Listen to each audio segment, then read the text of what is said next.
Burmese literature and language.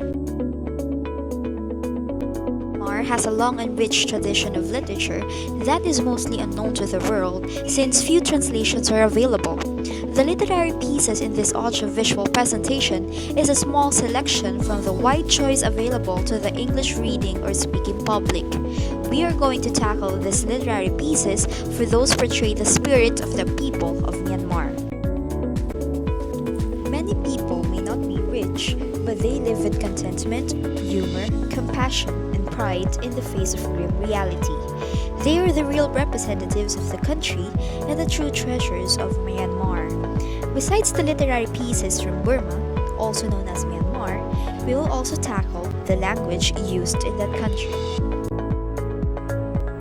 With the founding of the University of Rangoon in 1920 came an increase in output of Burmese literature. Foreign literature, especially English works, were translated. With independence in 1948, Burmese gradually replaced English as a medium of instruction and literature became more nationalistic. This lesson will be divided into three parts. For the first part, I'll discuss short stories, novels, and dramas. For the second part, I'll discuss three literary pieces of different genres. And for the last part, I'll discuss their language. Let's start with short stories. Two of the most popular collections are the 13 Karat Diamond and Other Stories and Selected Myanmar Short Stories. 13 Karat Diamonds and Other Stories is a collection of short stories by Kin Myo Chit published in 1969, while Selected Myanmar Short Stories is an anthology of 26 Myanmar stories written throughout the 20th century and translated into English.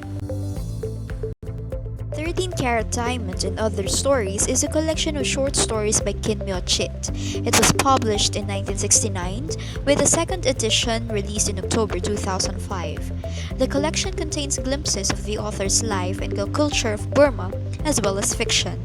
The title story, The 13 Karat Diamond, first appeared in The Guardian magazine in 1955 and was later included in 50 Great Oriental Stories published by Bantam Classics. The story describes the author's own experiences in a wartime Burma. The anthology includes the stories The 13 Karat Diamond, Homecoming, The Golden Princess, Electra Triumphs, The Ruse, The Bearer of the Beryl Casket, The Egg and I Believe in Miracles, Of Mice and Men, Sweet Airs That Give Delight, Fortune Telling is Fun, The Late Princess Mindat, Why Writers Write, A Writer's Prayer, The Man Who Trolls His Beard, Cheat Pe, The Lunatic and Money, Until the Hair Rots and Falls to the Ground. Meanwhile, Selected Myanmar Short Stories is an anthology of 26 Myanmar stories written throughout the 20th century and translated into English and has been recently released. Almost all of the stories were previously published in Enchanting Myanmar, a quarterly literary magazine edited by writer Ma Thanegi and produced for 7 years in partnership with her mentor, Yu Sonny Nyein. Next are the novels. One of them is Tet Pon Gin, which is a classical novel, and it marks the beginning of modern fiction. We also have Thuai. It's the best-selling novel written by Garnier Gyao Mamale in 1990. And The Lizard's Cage. This is an award-winning novel set in the Burmese prison written by Karen Connolly. Next is drama. One of the popular plays in Myanmar is the Rama play that is based on the Ramayana. Although music, song, and dancing has been a part of Myanmar culture from the Pew period, for instance, from the early years of the Christian era, court drama developed quite late, only in the 18th century during the Konbaung period. Before the court drama, a few scenes from the Ramayana might have been performed by the Hindu communities in Myanmar, especially during their festivals like the Tepa Valley at the end of the monsoon, which the Hindu Brahmins think is a day when Sita and Rama returned to Ayodhya after Sita was rescued from Ravana. Now, we are going to discuss three literatures of different genres from the Burmese literature.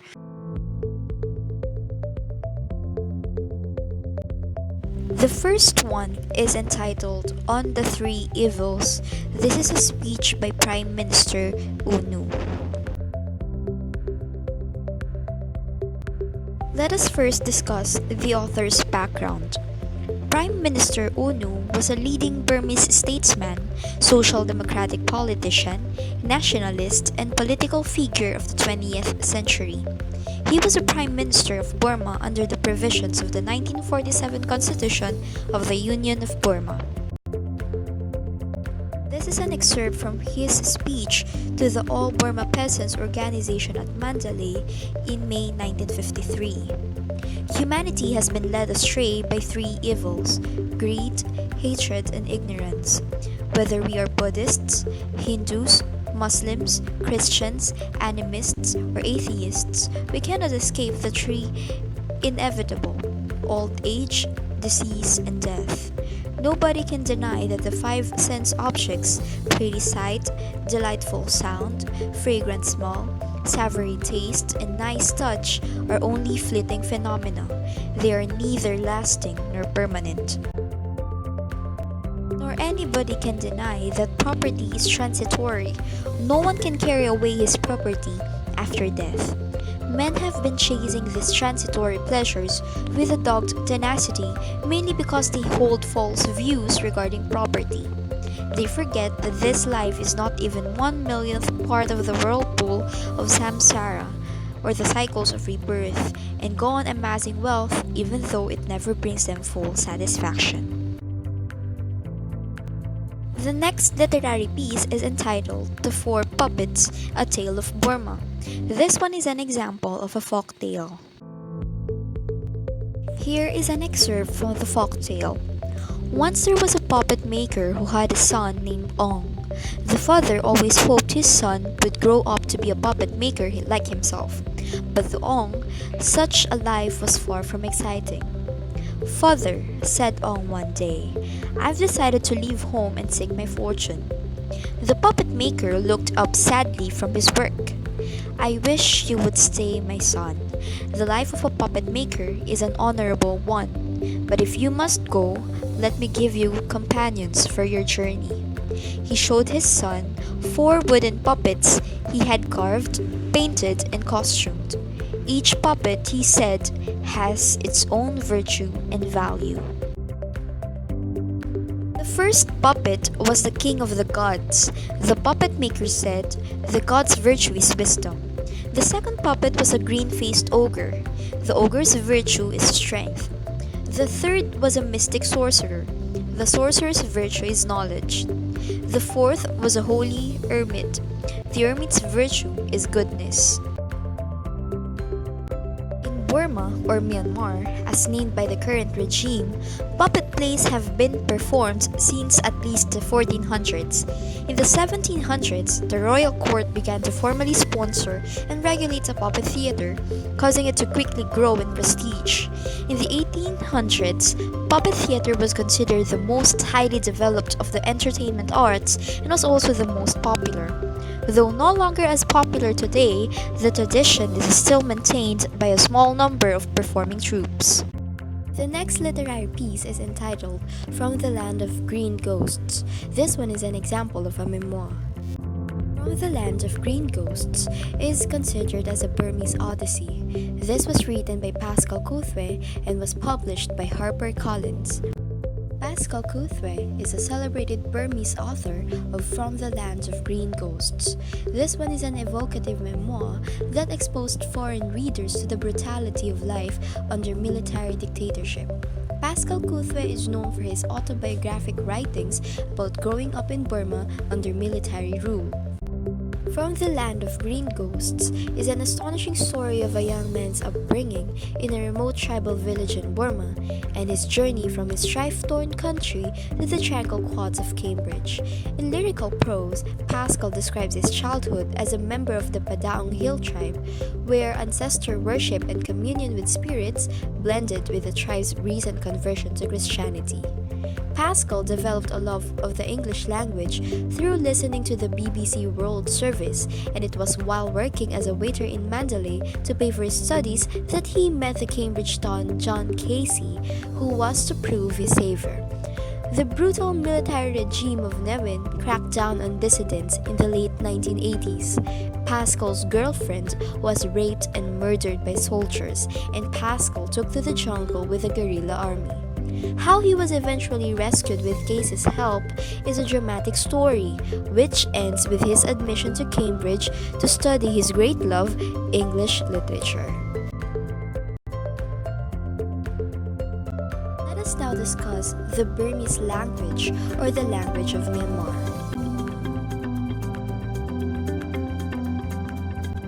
The Burmese language is the official language of Myanmar, spoken by the people of the plains and as a second language by most people of the hills. During the colonial period, English became the official language, but Burmese continued as a primary language in all other settings. Both English and Burmese were compulsory subjects in schools and colleges. Burmese, Chinese, and Hindi were the languages of commerce. After independence, English ceased to be the official language, and after the military coup of 1962, it lost its importance in schools and colleges. An elementary knowledge of English, however, is still required, and its instruction is again being encouraged. Myanmar is home to four major language families: Sino-Tibetan, Thai-Kadai, Austro-Asiatic, and Indo-European.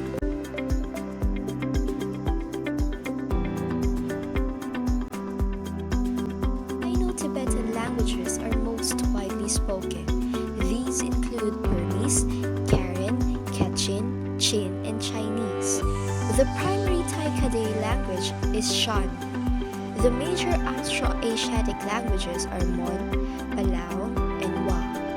The two major Indo-European languages are Pali and English.